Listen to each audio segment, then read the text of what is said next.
Сайн байцгаана уу? E-Star сургуулийн 100 бодол даамын багш Саранзаа байна. 100 бодол даам нь хүүхдийн логик сэтгэлгээг хөгжүүлж, ой тогтоолтыг сайжруулдаг.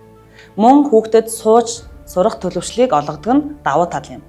Иймээс манай E-Star сургууль нь 1-р ангиудаа энэ жил 100 бодол даамын дугууланг орсон.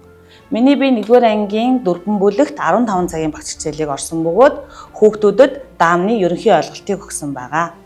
100 бодол даам нь хөлөг, хүү, даам, нүүдэл, за тэгээд даамын бодлого гэх мэт олон төрлөөр ордог. За 1-р ангийн хүүхдүүд бол ерөнхийдөө гэр бүлийн орчинд шатрын хөлөг дээр хар цагааныг сөөлжил тавин даам үрж сурсан байсан. За үүн дээр 100 бодол даамыг хэрхэн өрөх, за хэрхэн нүүх, хүү гэж юу, даам гэж юу гэх ерөнхий мэдлэгийг хүүхдүүдэд олгосон байгаа.